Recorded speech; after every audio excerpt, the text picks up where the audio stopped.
Musical Talk, the UK independent musical theatre podcast. Hello, welcome to this week's episode of Musical Talk. I feel like I do the same blimming intro every week. We need to think of some new ones for you. I'll get on it. I'm going to let you take the lead, Hannah. Okay, hello. Welcome to this week's episode of Musical Talk. My name is Hannah, and I'm here with your classic host, Nick Hudson. Hello. Hello, Nick. That was lovely, thank you. You're welcome. How are you? I'm very well, thank you. How are you? All right, thank you. Do you know, I am all the more better for this week's discussion, for the show that we saw last night. Yes. Which was... We went to see Hercules. Now we have Bless my soul. We have to say this is not really a review. Sorry, that's because me moving my microphone. the show is still very much in previews. Very much in previews. You mean we went to the first preview? We went to the first preview. And for a long time you've been saying, this show is so ambitious that I don't even know if it's going to go ahead. Yeah, well, on the first I didn't say that about preview. this show. I just said it's... Well, no, you did say. It's sometimes a case that the first preview doesn't go ahead. And you did say that from what you'd heard, it was a pretty ambitious show. Yeah. And it's at the Theatre Royal Drury Lane, which was previously home to Frozen. And that is now finished, but that's coming onto Disney Plus soon. 20th. The 20th of June, yes. Which is very exciting. So it's nice that Disney are kind of continuing their run of shows. My mum messaged me earlier. She said she asked how the show was because she knew that I was excited to go and see it, and she said 20th of June for Frozen. I'm counting down the days. But it's nice that Disney are doing that. I like that they are. We're still waiting for the Aladdin Pro Shop, which is meant to have been done. I don't know that that's ever going to be. Which is a shame. But Hercules is previewing at the time of this episode being released at the Theatre Royal Drury Lane. Disney's Hercules, the electrifying new musical. And one of the most amazing things about last night was just to be... in the room where it happens. To quote another musical, in the room where it happens. And there were no children there, were there? There were. I counted 3. All of 3. Out of 2,400 people, there were 3 children. Because it's like I said to you yesterday. Disney knows its market now with Hercules. Everybody that grew up loving this film now has access to adult money because we've grown up. And... it's very much, I feel this show is one for us. If you've grown up watching the film, if it was a childhood staple for you back when it was released or back in the late 90s, early 2000s. But Lion King still has kids in the audience. True, but I feel like, especially for a first preview, if you are going to spend out money to go to a first preview of Hercules, you are a fan. You are not taking your kid along for the fun of it. Do you know what I mean? You are... And there were fans in last night. Oh, yeah. I was there for the bounding. I was there for there was somebody with a Phil backpack with their printed 90s Hercules shirt on. Like, I was just there for everything. It was brilliant. Now, I will say I love the songs in Hercules, but haven't seen the film a huge amount of times. I love the film. But I remember when I do watch the film, I do enjoy it because it's very it. funny, mostly for James Woods. Oh, brilliant. And Hades is an absolute classic. And like I said, this is more of a chat rather than a review because it's unfair to review this show. But here we go. No, because I feel like we still have a very open mind about it. We're hoping to go back and see it again once things have settled a bit more and potential issues have been ironed out. But yeah, it's just a chat. Generally, we're open-minded about it. Just a chat of something new appearing on the West End. Yeah. Just want to make that clear. A little disclaimer. So when you think of the Theatre Royal Drury Lane and Disney, what kind of images come into your mind? Frozen, because for me, that's my exposure. I've never seen anything else at the Drury Lane, I don't think. I don't think you have either. Possibly Oliver. Maybe. Did you see Oliver with Rowan Atkinson? Yes. You so saw I saw that? it there. Yeah. So that's my only other exposure to the Which is one of Drury the Lane. few shows to use the full size of that stage. Really? Yeah. Gosh. Do you remember the bit when Oliver was running in the fields or something? That was the full length. 120 foot width of that stage. It's crazy.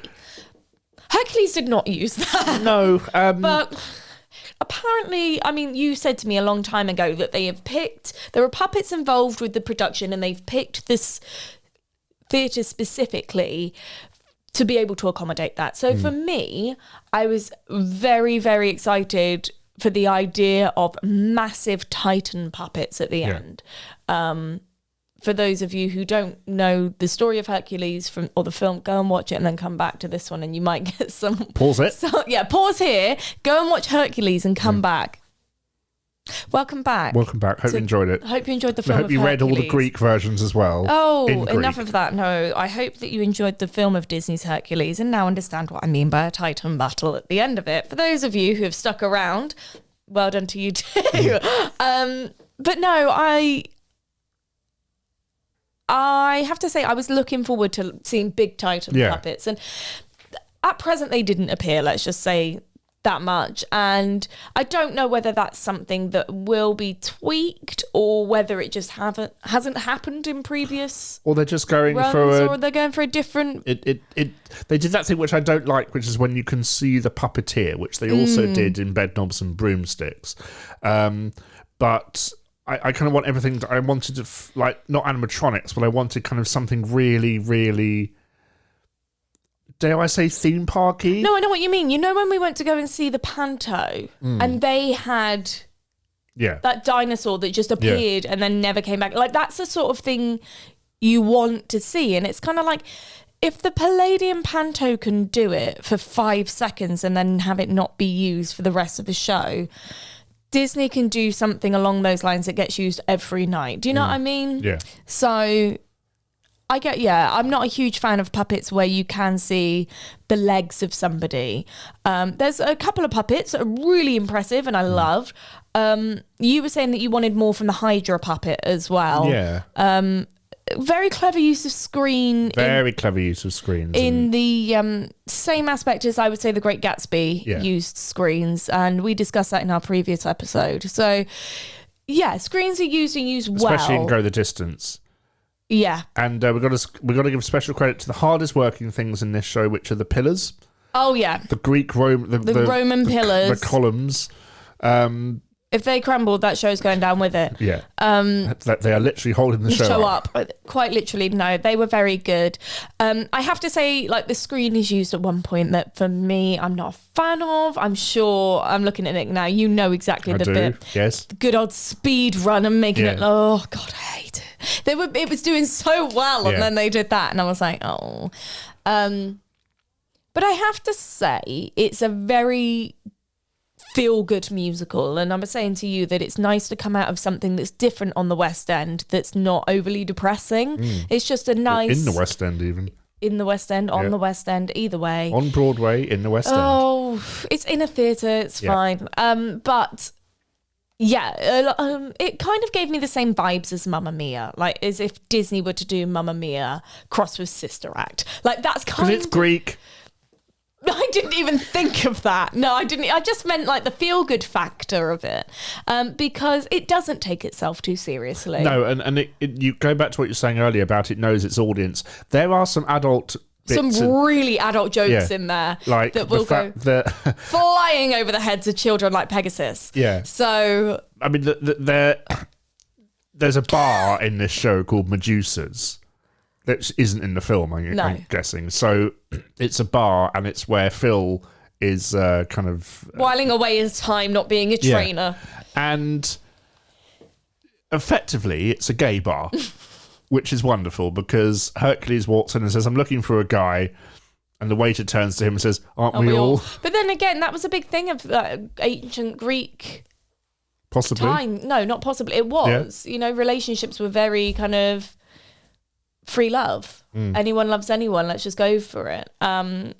So it also could be harking back to that too, but it's also just a nice refreshing breath of fresh air to something, especially something Disney at the moment. True. Which I think they are having restrictions with in America. So but yeah, it was a great Friday night piece of I felt like I'd been transported away from my work worries.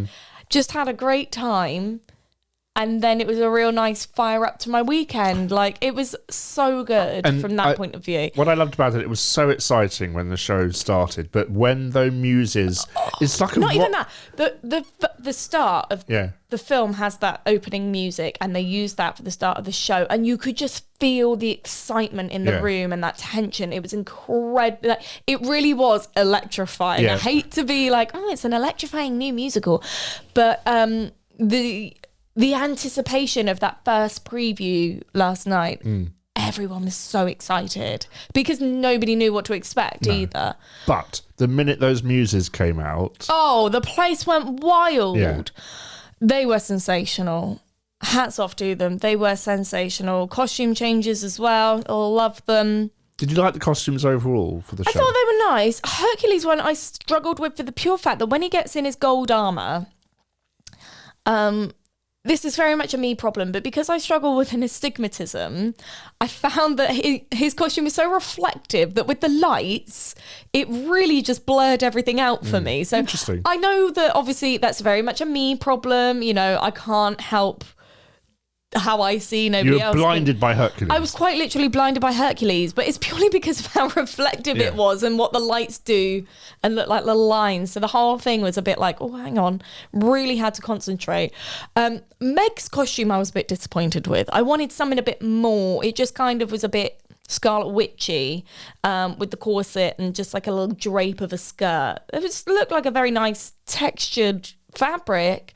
Someone described her as a bit like Xena warrior princess. Is the vibe it gives, yeah. And I wanted it a bit more like... Not the costume, just the character in general. Well, yeah, the character in general came across like that, but her costume, I really wanted to have that like slightly slanted belt to the side. Like, you kind of get an air of it, like especially with her one shoulder strap thing. But yeah, I just wanted like a bit more like the film. Is it a show you'd like to see again from closer? Yes, yeah, I think so. And I do wonder, I always find it difficult being able to judge costumes from that far back. Like, yes, I could see things, but also it's hard. You can't give a completely detailed thing from another thing that I loved about the show was that it had a lot of physical stuff in it. So in Hercules' first song, I'm just going to get the song list up here, so bear with me. Go and watch the film again, I would, if I were you. So no, while you're finding it, I will just say about the songs, it was really interesting to me because I'd not listened to the cast recording in any way, shape or form. So to hear the amount of new material that's in it, it's because there isn't a cast recording, but that'll be why then. It's the film soundtrack and that's it.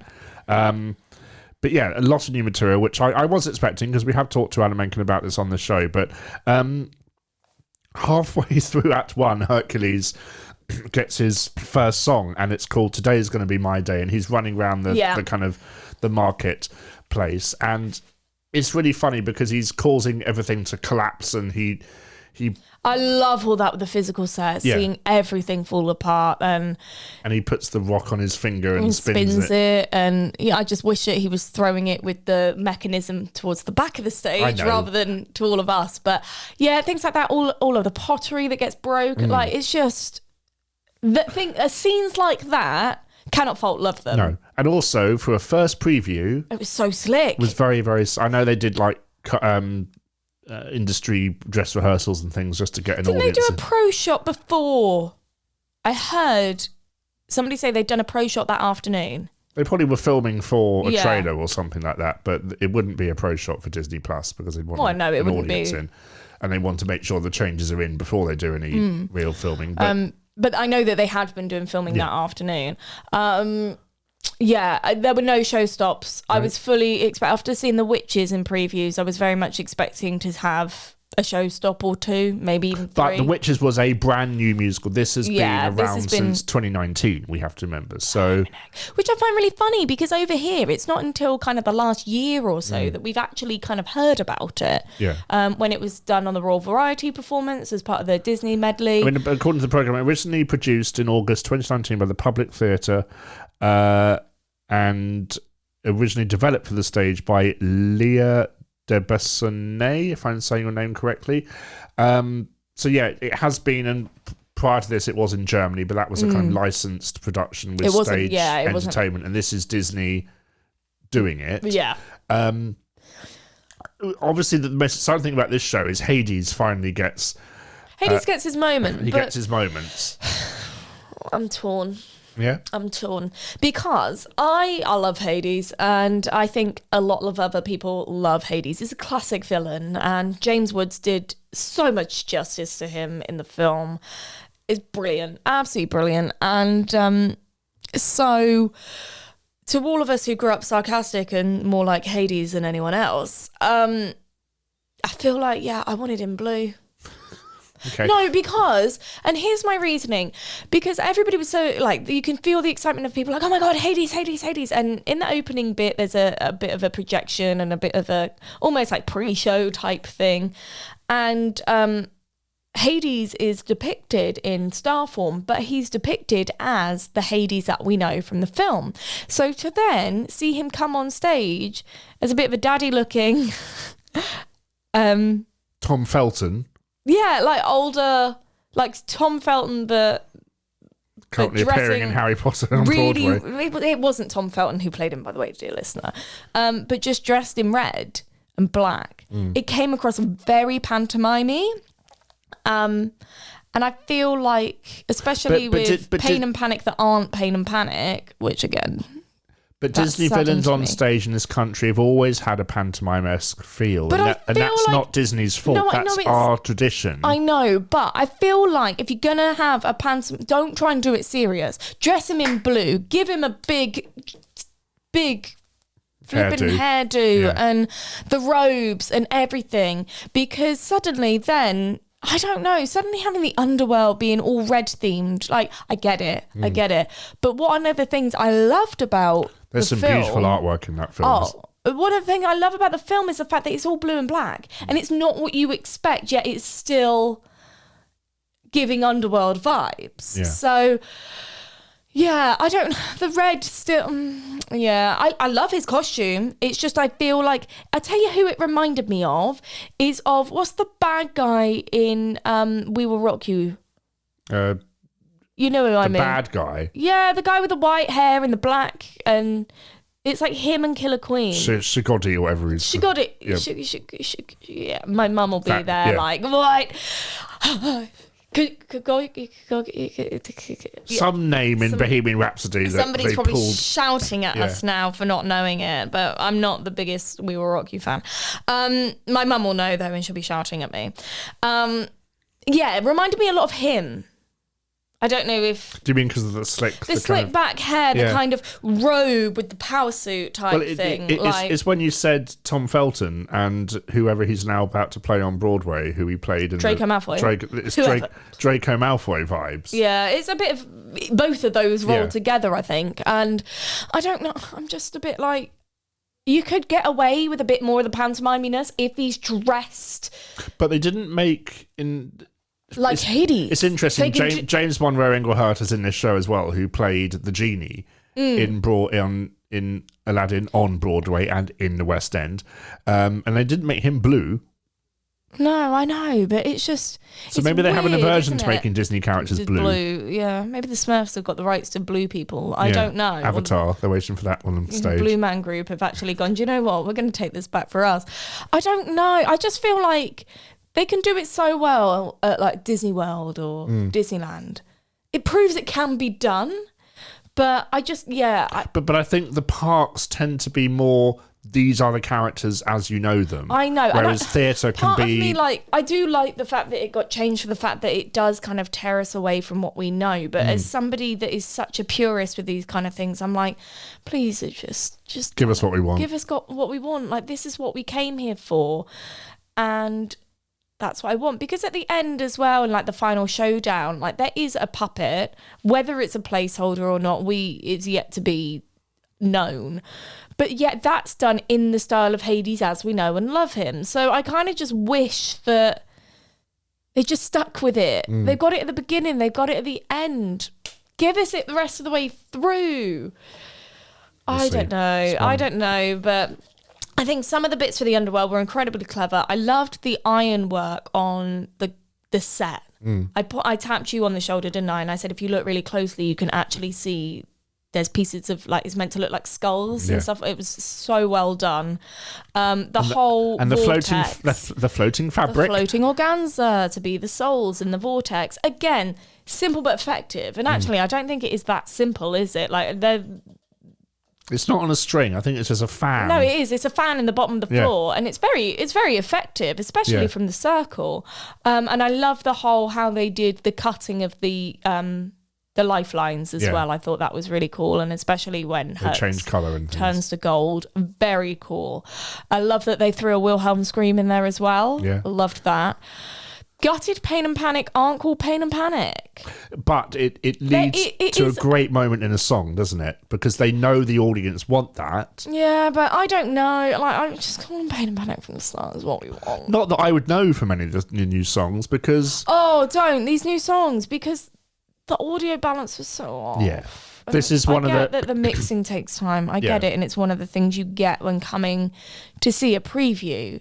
Now, whether it's just... they put the focus on things like Go the Distance and Zero to Hero and, songs that we know and love. And really love. Or whether it's just that we all know those lyrics. That we can kind of pick them out and carry on. But listening to it was a bit, even some of the speech, like the odd microphone kind of fumble or fade, you completely expect... There are humans in charge of this show. Yeah, exactly. And, I'd kind of expect that seeing a show anyway, but to actually having a first preview, of course it's going to happen. But yeah, the sound mixing, I don't know about your professional sound. It needs work. It's a good theatre. We heard everything okay in Frozen. Sometimes it was too loud. But I loved how loud Frozen was. I might feed it into my veins, especially Monster. Yeah, it needs... tinkering with, but that's what they're doing. The show will be completely different right now when we're recording this episode. Yeah, they're on now, aren't they? I'd love to go back again and see, actually, because it's my first time going to a first preview ever. So it'd be lovely to be able to go back and see if and what changes have been made, see how they, change the sound, and just actually see that process. All right, we're not seeing it from backstage, but we're seeing it as an audience member. So I'm excited for that. And I do think it's a very strong piece. I do think it's a very strong family, fun piece, but you can also go as an adult and still enjoy it. It's not like you have to take kids. And also it's good, I don't want to be sexist here, but it's good for boys compared to what we had before. It's not just another princess thing on stage. It's something that anyone can look up to and anybody can see themselves. Hercules is seen as an outcast, Meg's seen as an outcast, Hades is seen as an outcast. The Hunchback is seen as an outcast. They're all outcasts in the Disney world. But in this show specifically, there are different people that have the same sort of struggles and that you can look to and people can identify something about themselves in at least one of these characters. Pain and Panic are seen as outcasts too. And always struggling against the quote norm. So I think for young boys, girls, she's, theys, gays, anyone can really see themselves on stage in this one. It's not just, oh, here's a princess and a princess bad and we need to save the day, guys. There's a little bit of that, of needing a hero to save the day, but it's a nice story of anyone can be a hero. Speaking of heroes, Zero to Hero is a wonderful... They've added to that, haven't they? They have, yes. Why couldn't they just leave it? But I missed the visual gaggery from the film. They do a parody of the Disney store at one point in the film, and they had all the kind of Hercules action figures. I wanted more visual gags like that. Right. I will say this now to whoever is listening and who's made it this far. The line, "What are those?" The classic memed line is not in the show, and that needs to be rectified. I'm so it's become such a meme. What are those? And Nick's looking at me because he doesn't know what Vine is, and he doesn't really do reels either. I remember Vine the video service. That's what you're referring to. People still use that? No. Okay. You just clearly you didn't watch the things on Vine, did you? No. No, there we go. What are those? Well done, you're catching up.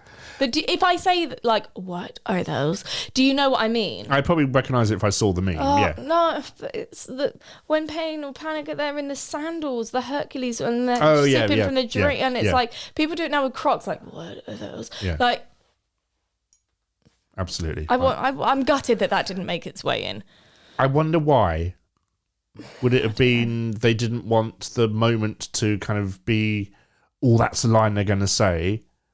It's going to stop the show and people are going to cheer and people are going to start But then people are cheering when the muses come on, so you can hardly... Do you know what I mean? You can hardly say that when it's like, actually, these characters are so iconic that they're going to walk on stage and people are going to cheer. But if Pain and Panic have changed their the way those characters operate... Yeah, but you could still put it in, because they're still bumbling henchmen. Would there still be room for the line? Yeah, because they're still just bumbling henchmen that make mistakes. I thought they were quite sweet, the two They characters. were. Kim? And they're right, Kim. And when I was little, I lost a foot or whatever the... Oh, yeah. When I was young, I grew a foot. I had it chopped off. And I know I've told you originally what my favourite line in the whole show is, but the bit where Hades first meets baby Hercules and he goes up to him and obviously Hercules squeezes his hand or something and he says, "You're so strong you could be a single mother." Yeah. Which I thought was... And I thought... So strong it could be a single man. I mean, Stephen... I want to say Stephen Merchant, who's playing...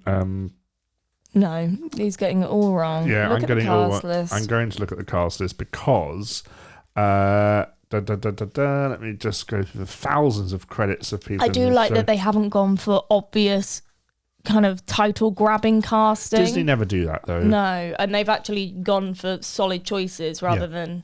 Stephen Carlyle is playing Hades. And you got to give him... Oh, he was excellent. You got to give him some... Not, yeah. He has played Scar. Yeah, I know. Which is essentially the same character in The Lion King for about 45,000 years. So he must be thrilled. He's very good, and he gave severe daddy vibes, so I'm all for it. He must be thrilled to be doing something different. And his credits are... Khashoggi, that's his name. Khashoggi, there you go. Yes, got there in the end. Yeah, his credits are Lion King on Broadway, the producers at the Many Chocolate Factory, and the Go-Between at the Apollo, and My Fair Lady, and that's it. I love that. All he's done is Lion King, so he must be thrilled to be... changing it up a bit. Changing up slightly. Yeah. You got the jealous uncle, so I guess it's... It's only fair he's getting the jealous uncle again. Yeah. So... Hercules, it's one of my favourite scores of all time. There isn't one bad song. It's a strong song lineup in the film. There's a couple of, I don't want to say duff songs in this because they're not duff songs, but there's a couple that just aren't as good as what we know. But that's all comes from familiarity. Exactly, and I like that it's not very ballad heavy. I really like that. There's a nice variation to the songs as well. I love Hades' random number. I think that's what makes it feel very pantomime, is suddenly you give the villain a number and it's a bit like, oh, here's my plot, here's my scheme. Yeah, but that's the thing. I mean, we spoke with Alan about that, and Hades has always needed a song. He has. But I didn't think it was... It wasn't great, I'll be honest. It's something that ever since Howard Ashman has gone... Yeah. They just can't get villain songs right. No, I know. But... Be Prepared is kind of... Oh, no, that's a the bop. strongest. Don't dismiss. I'm saying Be Prepared is one of the stronger ones. But can you name a good villains apart from Hellfire? Yeah. I have to say, I think Dr. Facilier has got a pretty strong one. In Princess and the Frog. I used to listen to that a lot. I like that one. It's not up there with Gaston. No, Mother Knows Best is quite a good one as well. Let's not forget that one. But no, I completely get what you mean. When I think of villain songs, I think Poor Unfortunate Souls. I think Gaston, and I think Be Prepared being another one of them. Hellfire. Even in Aladdin, when they redid the songs for that, Jafar's songs just don't ring true or work. They're very hard to get right because we have that pantomime-esque, very campy thing here, where in America they don't. So they might work well over there. I'd love to be able to strip back my idea of pantomime and actually see it in the way that an American would see it. Just to kind of be able to see it with fresh eyes without the idea of that tradition. And being able to see this and think, oh yeah, that's a strong villain number, without being like, oh, it gives a bit pantomime. Yeah. And I remember that was a problem in Beauty and the Beast when that came here in 1997 or whenever it was. That's a show I've still never seen. It was just a really expensive pantomime. That's how people described it. And top price tickets were £35. Oh, steady on. I had to pay double that for this show. I know. And that's a good deal. I can see this being a very expensive show to go and see, I have to say, because there's a lot thrown at it. Well, Frozen had a lot thrown at it, but they kind of... They do... You could often get a good deal for Frozen. Yeah, you could if you were in the area, 100%. But if it's that you have to book it and have to book in advance to be able to travel, book accommodation, then obviously, yeah, it's going to be expensive. But I have to say, there's nothing in this. My personal opinion, there is nothing in this that was as impressive as the Ice Bridge or as Elsa's Palace. Nothing. The Ice Bridge was a surprise to a lot of people. There wasn't much ever as impressive as the Ice Bridge. So to put that as your... I feel like I've been spoiled. I've come in at the wrong time. Yeah. Because my two productions I've seen there have been Oliver and Frozen. And now I'm seeing something else there. Yeah. So, yeah, it's a hard one to be able to be like, oh, well... I mean, the fact that that's my expectation. The Broadway version of Frozen had just had a bridge. Yeah. Whereas the Drury Lane version of Frozen, because of the sheer size of that stage, had an 80-foot long bridge that was on a retractable track and could go round and round. And as you'll see on the Disney Plus version of Frozen when that's released, and I hope it presents the scale properly. I hope it does. It's a good effect. Now, can I tell you, thinking of effects, before we move on? Just 1 second. That shocked a lot of people. So I think it's unfair to say that all Hercules didn't have anything like that just because the stage is big. No, I know. But then they could have, by contrast, had really big puppets in there, and they didn't. I was expecting this three-headed creature just to rise up. They didn't have the dog, the three-headed dog. They had Hydra, and the screens were used effectively for it. And I thought, actually, the Hydra puppets with the heads, once you got used to the fact that it was just the heads being moved around, I was like, okay, it's not But they could have done it better with like black light and things. But I just wanted the massive titans to come up at the end. We didn't get it, so I'm gutted. I'm gutted about that, I'll be honest. I wanted like a big rock monster to come up, or like a lava monster. Because I know that if anybody creatively is going to be able to do it, it's Disney. Yeah, but if anyone's going to cut anything, it's also going to be Disney. Just thinking of effects while we were on that train of thought. I loved how they did the statues. Yeah. Well, the Hera and Zeus statues. I loved it. But I wanted the height of the characters to match the positions of the I know, heads. But it's not... Realistically, it's not really going to happen because they're not as big as that. I still thought it was a very clever and absolutely genius effect that worked really well. That was probably one of my highlights of... I've forgotten about that. It was so good. So good. So I will say, when it comes to effects, practical sets, I mean, there's that whole house set from Hercules when he's young. It appears once and then it disappears and we don't see it again. So, there are points that are incredible and a lot of time and effort has been put into this show. That was refreshing to see. And a lot of the physical stuff is so impressive. I just wish that when you're going to boast puppets, give us a big Titan, please. Please. I'm not going to shut up about the Titans because it's something that I want and I wish that we could have. Yeah. Well... And I can keep dreaming. We'll see. There is another version of Hercules, the cruise ship version called Hercules the Musical. Oh, see, why wasn't it called that in the West End? Because the cruise ship version has that. Yeah, true. So it'll be interesting to see how that plays out. But Hercules is previewing... The cruise ship's going contrast and compare, please. I don't think it's playing anymore, sadly. Shame. Hercules is playing at the Theatre Royal Drury Lane, and we're going to be chatting to Robert about the same show shortly, but not in this episode. So look for that soon. But Hannah, thank you. And thank you. Look forward to seeing it again. Yeah, I'm very excited to see it again. And I suggest you guys get out there and go and see it too, because it's a really good, fun, feel-good show. And thank you for listening to this week's episode of Musical Talk. I will see you next week. Until then, thank you, Hannah. Thank you, Nick. Thanks for listening, everyone. You're welcome. Bye-bye. Thank you for listening to this week's episode of Musical Talk.